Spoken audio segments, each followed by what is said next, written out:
चिंतयामास दुर्मतिः विष्णुना निहतो यानि వైకుంఠం నిశ్చిత.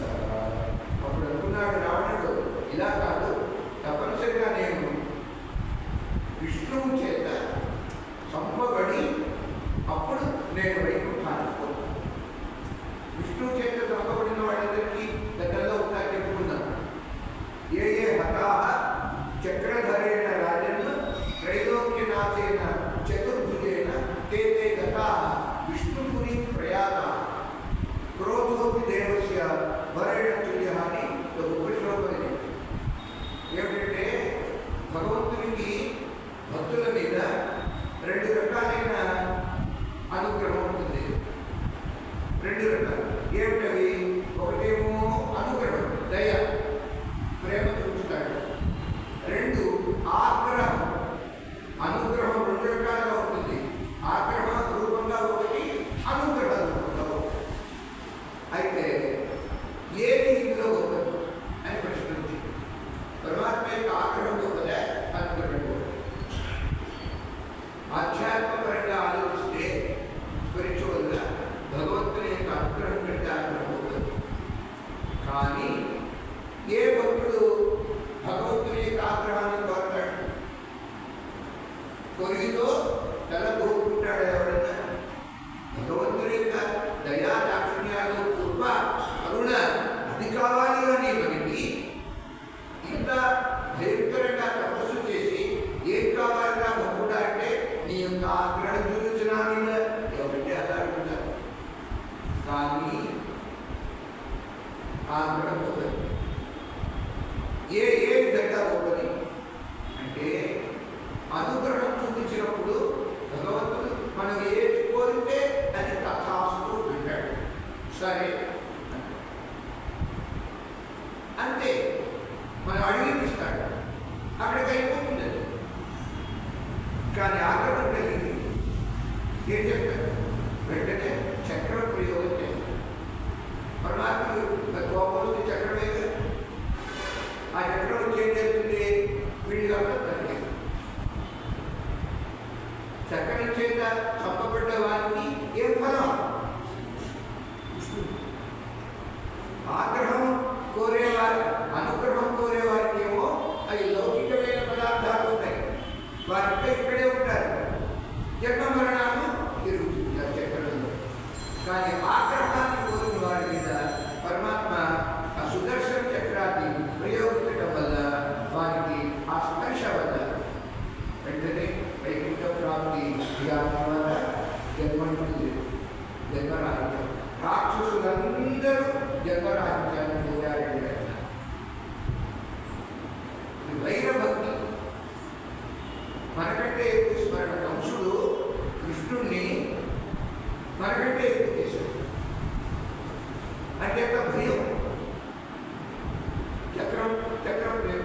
చక్రం కూడా లేకుండా కంసుని అసలు ఏ ఆకర్షణ లేకుండా కంసుడు చనిపోయాడు. భాగవతంలో కృష్ణావతారం బాల్యంలో కృష్ణుడు ఉన్నప్పుడు ఒక అస్త్రాన్ని శస్త్రాన్ని ఏది పడుకోవాలి, అంతమందిని అలాగే సంహరించారు. ఏమీ లేదు. భాగవత పురాణంలో మీరు విని ఉంటారు. అందువలన వీడు ఏం నిర్ణయించాడు రావణాసురుడు? ఓహో, ఇంకా ఆశ్చర్యమే, పరమాత్మ చేత చంపబడి వైకుంఠానికి ఎవరైతే వెళ్తారో అట్టివారు మాత్రమే శ్వేత ద్వీపంలో ప్రవేశిస్తారు. అంచేత వీడికి ఆ కోరిక ఉంటుంది, తప్పనిసరిగా నేను విష్ణుమూర్తి చేత చంపబడి వైకుంఠానికి. ఆ తర్వాత విష్ణుమూర్తి ఏ విధంగా నా మీద గొప్పగించుకుంటాడో ఆ విధంగా నేను కూడా ఇలాంటి చేసి అడవిలో నుండి సీతాదేవిని ధరించాడు. పరమాత్మ చేత సంహరింపబడాలి, నేను కూడా వైకుంఠానికి వెళ్ళాలి. ఆ నిశ్చయంలో చూడండి సీతా అపహరణం జరిగింది. అంటే ఇక్కడ రహస్యం చెప్తున్నారు. అధ్యాత్మ రామాయణం కదా, రామకథలో ఉన్నటువంటి ఆధ్యాత్మిక జ్ఞానం నేవ పరాత్మానం. ఇది ఇక్కడ సీక్రెట్. రామచంద్రుడు సాక్షాత్ శ్రీ మహావిష్ణువు అన్నటువంటిది చక్కగా స్పష్టంగా తెలుసుకున్న తర్వాత అప్పుడు సీతాదేవిని అభ్యర్థించారు. ఆయన ద్వారా నేను సంహరింపబడాలి. తాను తనని వధించడానికి ఎదురు చూస్తూ, అంటే ఎప్పుడప్పుడు రామచంద్రుడు వస్తాడా, అమ్మవారిని బాధిస్తే, అమ్మవారిని దూషిస్తే ప్రబలంగా, అప్పుడు ఈ వర్తమానం రాముడి దగ్గరికి వెళ్తుందిగా.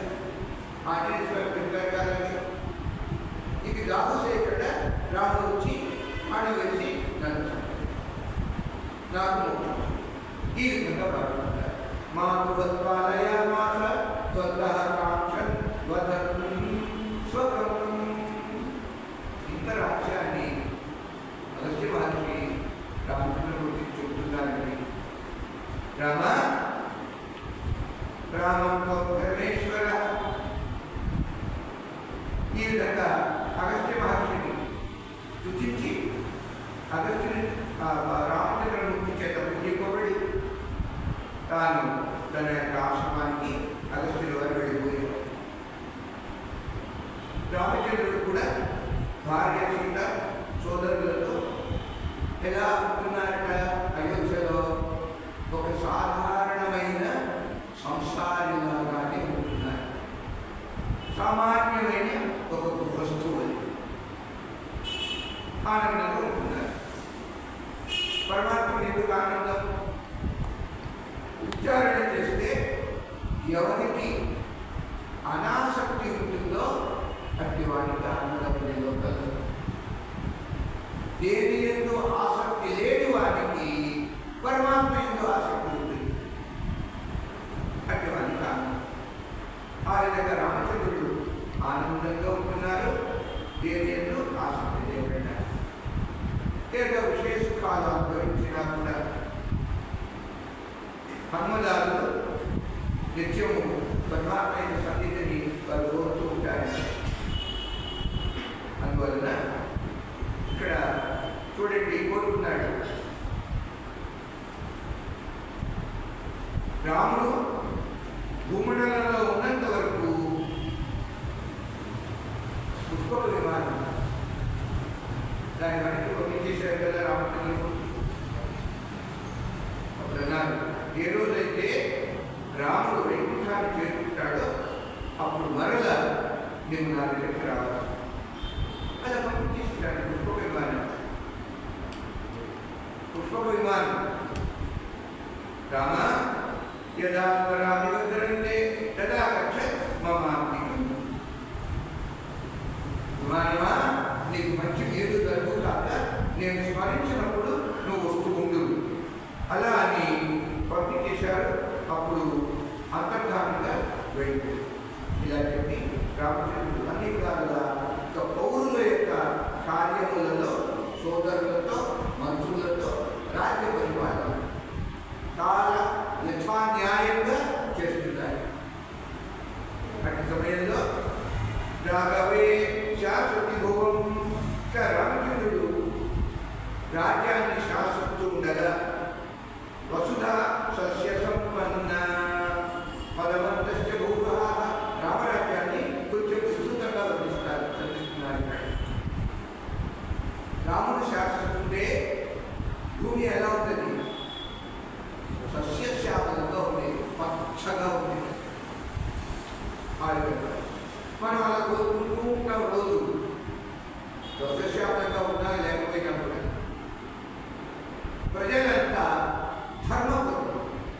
అధర్మం అనేది ఎక్కడ కలిగం వేసి దిగినా కూడా అంగీకరించారు. స్త్రీలు అందరూ కూడా పతిభక్తి పతిభక్తి పరాయణాలు, పతివ్రతలు. రాముడు రాజుగా ఉండగా చూడండి, తల్లి తండ్రి బతికి ఉండగా కుమారుడు పుత్రులు మరణించడం లేదు రామరాజ్యంలో. చిన్నవాడు చనిపోవటం లేదు, పెద్దవాడు చనిపోవటం. అటు రామచంద్రుడు పుష్పక విమానాన్ని అధిరోహించి సీతాదేవితో వానరులతో తన యొక్క భ్రాత సోదరులతో నా రాజ్యం ఏ విధంగా ఉంది. విపరీతంగా ఎన్నో అసంఖ్యాకమైన అతిమానుష పనులు, మానవులకు సాధ్యం కానటువంటి అనేకమైన అమానుష కార్యక్రమాలు రామచంద్రమూర్తి చేస్తున్నారు. అమానుషాన్ని కార్యాన్ని ఎందుకంటే సాక్షాత్తు పరమాత్మగా చకార భక్షోభవి బ్రాహ్మణ శత్రువుల దృష్ట్యా కాలం దుర్మకాల. ఒక రోజున రామచంద్రమూర్తి దగ్గరికి ఒక బ్రాహ్మణుడు వచ్చాడు. ఏడుస్తూ వచ్చాడు. చనిపోయాడు. బిడ్డ పుట్టగానే ఆ బిడ్డ చనిపోయాడు. చనిపోయినటువంటి పిల్లవాడిని తీసుకొచ్చి ఎదురుకుండా పెట్టి దుఃఖిస్తున్నాడు. ఆశ్చర్యం కలిగింది రామచంద్రుడికి. అదే తండ్రి బతుకుండగా ఈ కుమారుడు చనిపోతుంది. ఏదో ఒక అధర్మం జరిగి చోటు అన్యాయం చోటు చేసుకు ఉంటుంది, లేకపోతే ఇది జరగదు. అలా కాబట్టి ఆ బ్రాహ్మణుని యొక్క దుఃఖాన్ని పెంచుకుని విచారణ చేశారు. మొత్తం మీద సాధించాడు. బ్రాహ్మణుడు కనుక్కున్నాడు. ఒకనొక చోట ఒక నాలుగవ జాతికి సంబంధించినటువంటి ఒక వ్యక్తి చెట్టు కొమ్మకి తల్లిదండ్రులుగా వేలాడుతూ తపస్సు చేస్తుంది. చూడండి, ఒక సంస్కారం కలిగినటువంటి మనసుతో వినాలి. ఈ కథ ఎప్పటిది? ఉత్తరయుగాన్ని కాదు, త్రేతాయుగాన్ని, కలియుగాన్ని కాదు, ద్వాపరయుగాన్ని. త్రేతాయుగంలో జరిగినటువంటి కథ. అప్పటి ధర్మశాస్త్రం అది. అందువల్ల పరమాత్మ చూచాడు. అప్పుడు ఇలాంటి వాళ్ళకి తపస్సు చేసుకునేటటువంటి అధికారాన్ని ఆకుని వేదం ఇవ్వలేదు, శాస్త్రం ఇవ్వలేదు. అప్పుడు చూచా తప్పకుండా శాస్త్రపు నియమాలని, నిబంధనలని, ఇప్పుడు కాన్స్టిట్యూషన్ అని మనకునేది రాజ్యాంగం. ఏ విధంగా రాజ్యాంగపు నియమాలని తప్పకుండా ప్రభుత్వం యొక్క కార్యక్రమాలన్నీ జరుగుతున్నాయో ఆ రోజుల్లో ధర్మశాస్త్రం ఒకటి ఉండేది. అప్పటి రాజ్యాంగం. దానిని అనుసరించి రామచంద్రమూర్తి రాజ్యం చేస్తున్నారు. కనుక ఈ వ్యక్తి తపస్సు చేస్తున్నాడు. ఇతనికి తపస్సు చేసే అధికారం శాస్త్రం ఇవ్వలేదు అని భావించి వెంటనే కత్తితోటి ఆ వ్యక్తిని సంహరించారు. పరమాత్మ చేత సంహరింపబడినందుకు ఆ వ్యక్తికి వైకుంఠం నేరుగా అతి సులభంగా కష్టపడకుండా ఇంకా తపస్సు అనేది లేకుండా పరమాత్మ ఆ వ్యక్తిని తనలో తీర్చుకున్నాడు. ఎప్పుడైతే ఈ వ్యక్తి ఖండింపబడ్డాడో అక్కడ అయోధ్యలో చచ్చిపోయినటువంటి పిల్లవాడు ఇద్దరు నుంచి మేలుకున్నట్టుగా తీశాడు. అయితే కావలేదా? ఏదన్నా మూర్ఛ వచ్చిందా? అదే లేదు. ప్రాణం పోయింది. పోయిన ప్రాణం మళ్ళీ వచ్చింది, తిరిగి వచ్చింది. ఎందుకని? ఇక్కడ అధర్మం జరుగుతున్నదే. ఆ అధర్మాన్ని తొలగించాడు కనుక రూపు మాపాడు రాముడు. వెంటనే ఈ పిల్లవాడు అలాంటి రోజులంటే కనుక లోకంలో పరమాత్మ ఈ విధంగా కోటి శివలింగాలని పరమాత్మ స్థాపించాడు. అన్ని విధములైనటువంటి భోగముల చేత భార్య అర్థాంగిని ఆనందపెట్టాడు రాముడు. పరమ ధర్మాత్ముడే. చూడండి, ధర్మానికి విరుద్ధంగాని కామము అది భగవత్ స్వరూపం. ఎందుకంటే సత్యాన్ని కారణం. అయితే ధర్మానికి విరుద్ధంగా ఉన్నటువంటి కామం మాత్రమే అది భగవత్ స్వరూపం కాదు, అది పాపం. అవిరుద్ధంగా ఉన్నది భగవత్ స్వరూపం. అందువలన ధర్మాత్ముడే ధార్మికంగా రాజ్యాన్ని రామచంద్రుడు శాసిస్తున్నాడు. లోకములలో ఎన్నైతే పాపములు ఉన్నాయో అవన్నీ తొలగించేటటువంటి పరమ పవిత్రమైన రామకథ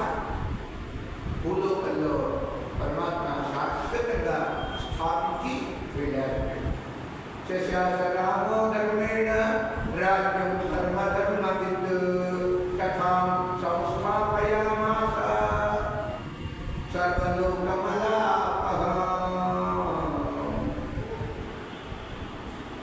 లోకాలన్నింటి చేత గౌరవింపబడుతూ వందనములు నమస్కారాలు స్వీకరించేటటువంటి పరమాత్మ యొక్క దివ్య పాదాంబుజములు భగవంతుడు మాయామాంస విగ్రహుడై అడిగింది కదా పార్వతీదేవి, మహానుభావ రామచంద్రమూర్తి ఎంతకాలం రాజ్యం చేశాడు, ఎంతకాలం అవతారం కాలం అది అడిగిందిగా దానికి సమాధానం చెప్తున్నారు. 10,000 సంవత్సరాలు రాజ్యం చేశాడు రాముడు. అంటే వాల్మీకి రామాయణంలో 11,000 సంవత్సరాలు ఉన్నాయి, ఇక్కడేమో 10,000 సంవత్సరాలు ఉన్నాయి. ఇగో ఇలాంటి భేదాలు కనిపిస్తుంది. ఇలాంటివి వచ్చినప్పుడు ఇదొక కల్పంలో జరిగిన కథ, అది మరొక కల్పంలో జరిగినటువంటి కథ. కల్పభేదాత్ కథాభేదా ఆ విధంగా గుర్తించాలి. ఆ 10,000 సంవత్సరాలు అద్భుతంగా ధర్మంగా న్యాయంగా అసలు రాజ్యం చేశాడు అన్న మాట లేదండి. రాముడు ప్రజలను ఉపాసించాడు అని ఉన్నది. ఆరాధనాయ లోకస్య ముంచతో నాస్తి మే యథ. ప్రజలను సంతోషపెట్టడానికి అవసరమైతే నా భార్య సీతను కూడా నేను వదిలిపెట్టడానికి సందేహించను. లోక ఆరాధన అలా అన్నారు. లోకులను ఆరాధించాడు, ఉపాసించాడు రాముడు. అలా నిస్వార్థపడే ఏకపత్ని ప్రారంభించేటువంటి తండ్రి దశరథుడికి వాల్మీకి రామాయణం ప్రకారంగా క్షత్రియులుగా వాడి 350 మంది భార్యలు. ఈ ముగ్గురు ఇంకా ఇతర రామాయణాలలో ఆ సంఖ్య పెరిగింది. కానీ రామచంద్రుడు తండ్రిలో ఉన్న మంచి గుణాలన్నీ ఆయన ఆదర్శంగా స్వీకరించారు. కానీ ఈ బహుభార్యాత్వం ఉన్నదే దీన్ని మాత్రం నిరసించాడు రాముడు. మరి తండ్రిని ఏమన్నా అన్నాడా? ఏంటంటే దీన్ని వదిలి పెళ్లి చేస్తున్నాడు అని ఎక్కడన్నా అన్నాడా? ఎక్కడ మనం కలిగింది అసలు ఈ తండ్రిని ఆ ప్రశ్నే చేయాలి. తాను మాత్రం ఏకపత్ని వ్రతాన్ని పరిపాలించాడు. ఏకపత్ని వ్రతో రామ రాజర్షి సర్వదా శుచి గృహవేదీయమఖిలం ఆచరణ శిక్షయన్న జనాన్.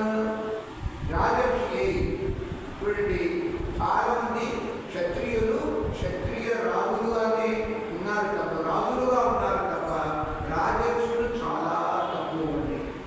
అంటే రాజుగా ఉంటూ ఋషిగా బతకడం, క్షత్రియత్వంలో ఋషిత్వం రాజర్షి.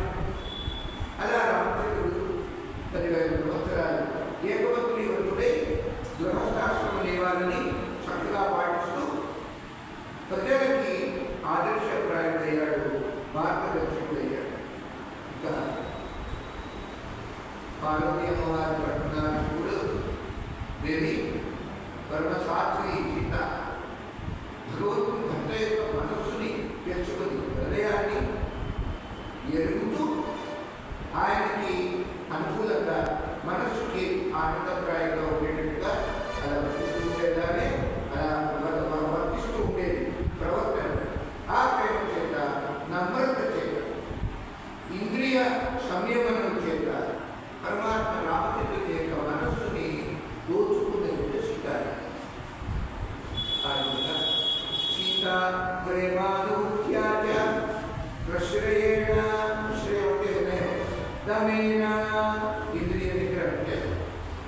భర్తృ మనోహర సాధ్వి భావజ్ఞాస హిరియ హియ అంటే భయము భక్తి అంటారు. హియ అంటే భక్తి. ఎంత భక్తో అంత భయం కూడా ఉంది భక్తి. అట్లా అనుకూలమైన దాంపత్యం. రామచంద్రుడు కూడా సీత అంటే వల్లమాలిన ప్రేమ, ఎందుకని మా ఆవిడకి మా నాన్నగారు ఏది కోరి నాకు నిర్ణయించి చేసినటువంటి ఈ పెళ్లి, ఈ వివాహము మా నాన్నగారు పొందించారు అని సీతాదేవి అంటే విశేషమైనటువంటి ప్రయోగం. ఆ మాట వాల్మీకి రామాయణంలో పితృపుత్రాన్ని మా తండ్రి నిర్ణయించినటువంటి వివాహం చూడండి. అదేక భార్య అంటే అంత ప్రేమగా ఉండేవారు. ఒక రోజున ఒక వనంలో, క్రీడావనం, దివ్యమైన భవనం, ఏకాంతంగా ఉన్నారు రామచంద్రమూర్తి. అలా ఏకాంతంగా ఉన్నప్పుడు సీతాదేవి భర్త యొక్క పాదసేవ చేస్తున్నది. అట్టి సమయంలో కృష్ణుడి గ్రామమాహకరాభిలాంస లాలయంతి పదాంబుజే, అలా పాదసేవ, పాదాలు ఊపుతూ రామచంద్రుడిని అడుగుతున్నది.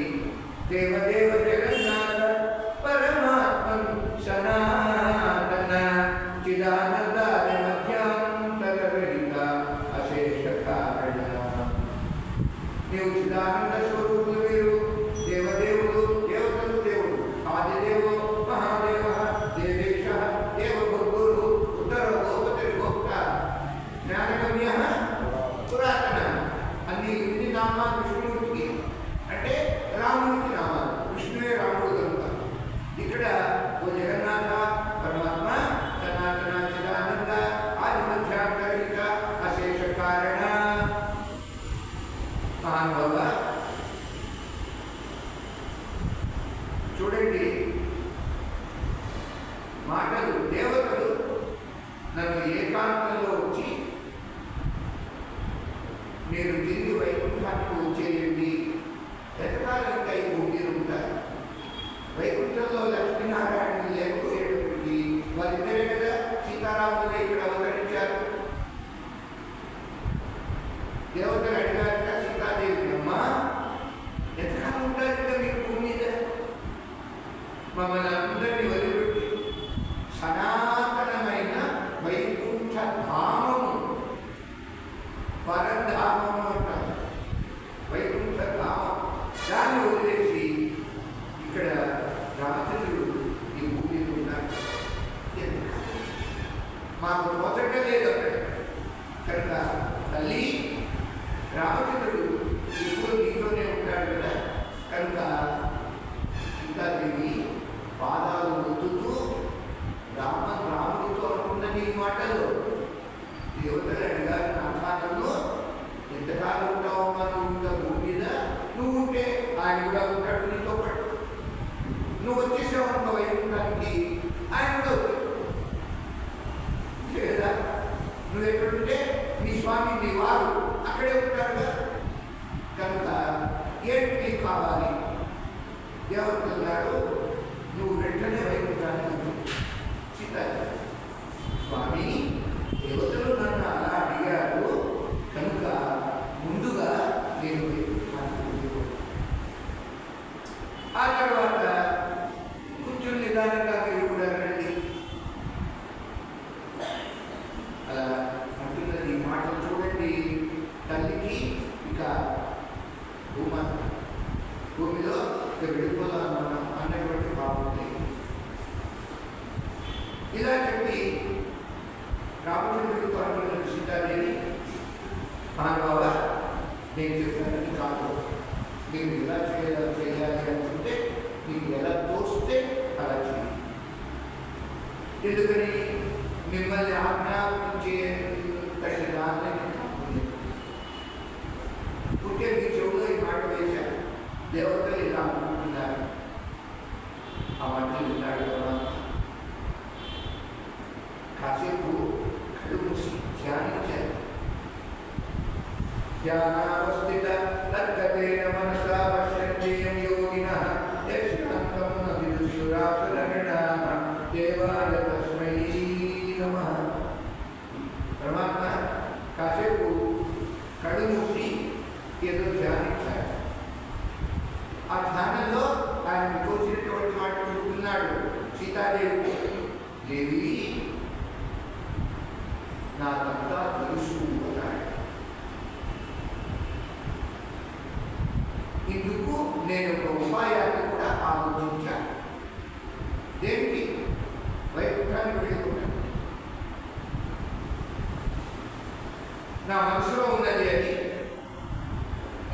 నేను చెబుతున్నాను. ఏదో విధంగా నిన్ను నేను దూరం చేసుకోవాలి. ఆ తర్వాత నువ్వు నీ తల్లి యొక్క ఒడిలోకి వెళ్ళిపోవాలి. పూజాక కదా, ఎలా నిన్ను దూరం చేసుకోండి అని చెప్తుందా? సీతాదేవిని గురించి రాముడు ఉండగలడా అనపాయని. ఇందుకు నాకు ఒక ఉపాయం దొరుకుతుందని కొంచెం అది కఠినంగా ఉంటుంది. అయినా సరే లోకంలో ఒక అపవాదుని నేను సృష్టిస్తాను, కల్పన చేస్తాను. కల్పయిత్వా అనే మాట ఉంది ఇక్కడ. మిషందేవి లోకవాదం త్వదాశ్రయ. నేను ఆధారంగా నీ మీద, నా మీద, ఇద్దరి మీద కలిసి వచ్చేటట్టుగా ఒక అపవాదు నేను లోకంలో ఏర్పాటు చేస్తాను. అయితే ఒక మామూలుగా లోకంలో సాధారణ మనిషి వలె అపవాదానికి ఎవరైనా మనం భయపడతాం కదండి. అమ్మో ఇలాంటి అపవాదం వస్తుందా అని. అలాగే అపవాదానికి నేను కూడా భయపడినట్టు కనిపించి నిన్ను అరణ్యంలో వదిలేస్తాను కదా.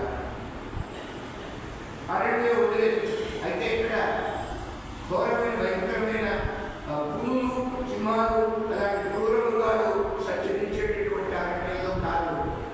నీకు క్షేమకరంగా ఉండేటటువంటి అరణ్యంలో. అంచేతనే సీతాపరిత్యాగం చేశాడు పరమాత్మ.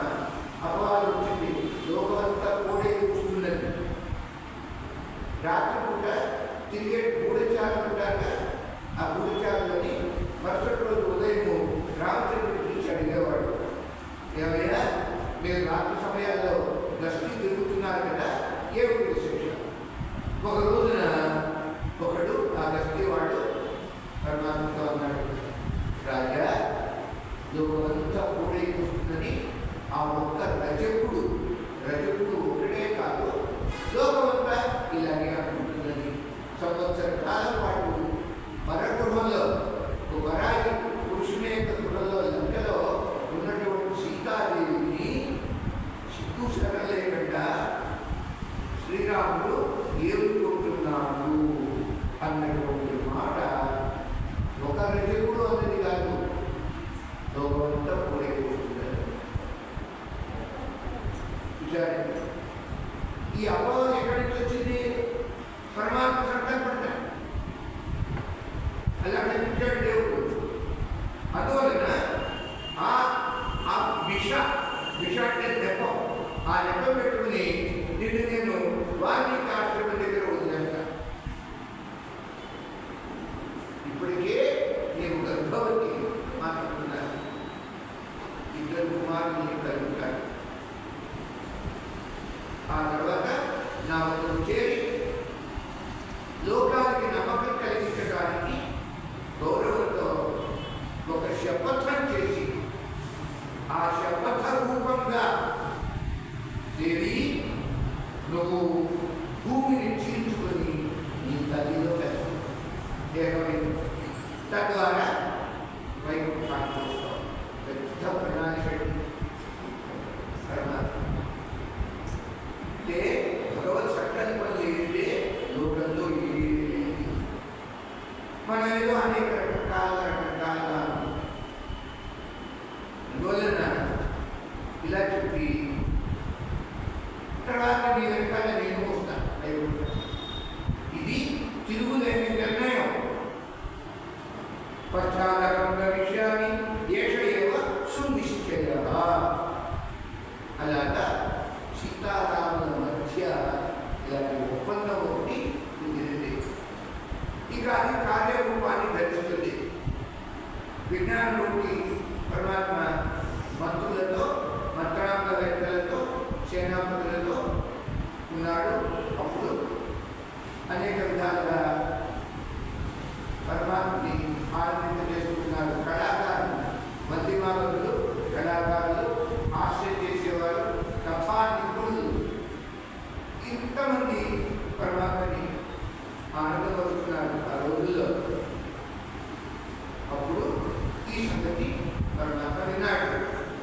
కుషారుల వలన వెంటనే మరుసటి రోజున లక్ష్మణ స్వామిని పిలిచారు.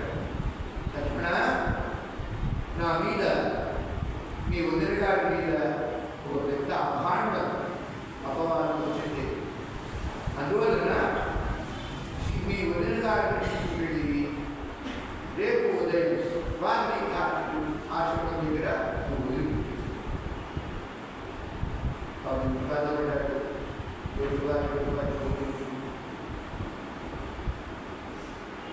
ఒకటే అన్నాడు, తమ్ముడు, ఈ మాటలు ఏదైనా ఎదురు చెప్పినట్లయితే నన్ను చంపినంత నాటరా లేకుండా పక్షశైలి వర్ణించిందో మా మతవాన్ నన్ను చంపినట్టే అనుకో. ఏం మాట్లాడతాడు చదవండి. లక్ష్మణ స్వామి దుఃఖపడ్డారు. ఉద్దిన గారు గర్భవతి, ఉద్దిన గారిని అరణ్యంలో వదిలిపెట్టి రావడం అన్నగారు నాతో వస్తారు. ఏమిలో ఉంటుంది అలా వారికి చేసేదే ఉంది. రథం సిద్ధం చేశారు. అమ్మవారికి జానకి దేవిని వేగంగా అరణ్యానికి బయలుదేరాడు లక్ష్మణ స్వామి. వాల్మీకి ఆశ్రమం ఉంది. అక్కడే చెప్పాడు వదిన గారు, అమ్మా దుఃఖపడి దగ్గరమైనటువంటి కంటే చెప్పలేకపోతే ఈ చిత్తాన్ని దేవుడి నుండి ఇక్కడికి వెళ్ళిపోతున్నాను. అయితే లోకల్లో ఒక అపవాదు బయలుదేరుతుంది. అంచేతనే భయపడి ఆ అపవాదికి మా అన్నగారు నేను ఈ వనంలో అరణ్యంలో వదిలిపెట్టుకున్నాను అమ్మా. అంతేకాని నా వల్ల ఏం దోషం లేదు తల్లి. వాల్మీకి ఆశ్రమంలో ఉండండి అలా చెప్పి ఇంకేం మాట్లాడబడ్డ అన్నగారి దగ్గరికి వచ్చేసాడు లక్ష్మణ స్వామి. ఏం చెప్పింది, బాధపడ్డది, పదవది ఏడ్చింది సీతాదేవి. అయితే ఇదంతా అభినయం, వారిద్దరూ కూడబలుకుని చేసినటువంటి నాటకమే కదా. ఇంకా దుఃఖిస్తుంటే చూశారు వాల్మీకి మహర్షి యొక్క శిష్యుడు గబగబా వెళ్ళి గురువు గారు చెప్పారు. ఆయన దివ్య దృష్టి చేత పరిశీలించి, ఓహో, రామచంద్రమూర్తి యొక్క ధర్మపత్ని అన్నాన్ని సీతగా భావించి పూజించారు అమ్మవారు. అప్పుడు భవిష్యత్తు అంతా తెలుసుకుంటారు ఆయన. ఆ సీతాదేవిని స్త్రీలు కట్టిన ఆశ్రమంలో గురువుల భార్యలు వారిద్దరిగా చాలా జాగ్రత్తగా ప్రేమగా చూస్తున్నారు ఆశ్రమంలో సీతాదేవి. ఈ విధంగా అమ్మవారు సీతాదేవి సీతా పరిత్యాగం అంటారు. ఈ సీతా పరిత్యాగానికి కలిగి ఉన్నటువంటి కారణాన్ని ఇక్కడ శివ పరమాత్మ పార్వతీ అమ్మవారి ద్వారా మనందరికీ కూడా వదులుతున్నారు. ఇలా ఉంటారు. రామచంద్రమూర్తి అశ్వమేధ యాగం చేయాలని దేవి పార్వతి ఒక రోజున యమునా తీరంలో మహర్షులు ఉన్నారు, మునులు. వారందరికీ